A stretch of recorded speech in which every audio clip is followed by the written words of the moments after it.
এখন চারদিকে ঘোরার জন্যে পরিবেশটা কিন্তু অনেক সুন্দর। হয়তো আপনারা বলবেন যে ভাই পরিবেশটা কোথায় সুন্দর? পরিবেশটা এই জন্যে সুন্দর কারণ এখন যে আবহাওয়াটি আছে সেটা কিন্তু এক পর্যায়ে গরমও না ঠান্ডাও না, যার কারণে এখন কিন্তু পরিবেশটা অনেক ভালো।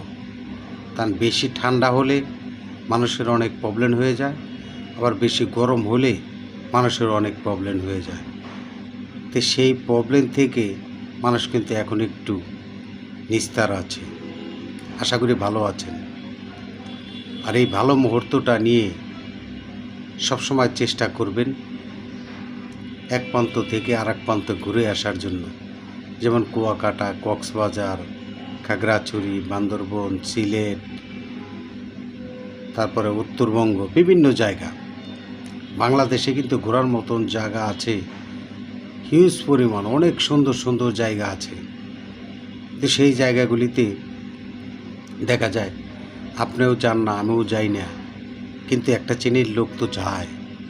যাদের মনে আনন্দ আছে তারাই কিন্তু বিভিন্ন প্রান্তে ঘুরতে চায়। আশা করি সেই আনন্দ আপনার ভিতরে আমার ভিতরেও জাগ্রত করার চেষ্টা করব। তার কারণ হলো আমরা যখন এক প্রান্ত থেকে আরেক প্রান্ত ঘুরতে যাব, নিজের ছেলে মেয়ে, নিজের পরিবারকে নিয়ে যখন ঘুরব, এই পরিবারকে নিয়ে ঘোরার যে আলাদা আনন্দ অনুভূতি একমাত্র যারা পরিবারকে নিয়ে বিভিন্ন জায়গায় ঘোরাফেরার চেষ্টা করেন একমাত্র তারাই কিন্তু বুঝেন।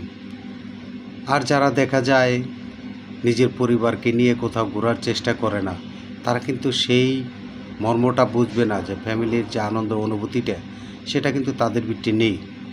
না থাকারও কারণ আছে, তাদের ভিতরে আনন্দ নেই। আরেকদিকে হলো যাদের একটা শ্রেণীর ঘোরার মতন মন মানসিকতা আছে, তারা কিন্তু চেষ্টা করেন যে দেখা যায় কোথাও না কোথাও ঘুরে আসি, কিন্তু তাদের হাতে টাকা থাকে না।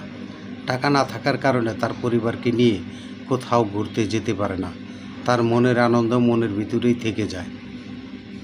তাই আমি বলবো সবাই চেষ্টা করবেন, টাকা পয়সা হাতে না থাকলেও একটু হলেও একটু করে চেষ্টা করবেন যে এক প্রান্ত থেকে আরেক প্রান্ত একটু একটু করে ঘুরে আসার জন্য। তাহলে দেখবেন আপনার মনটা অনেক ভালো লাগবে, আপনার পরিবার অনেক খুশি থাকবে।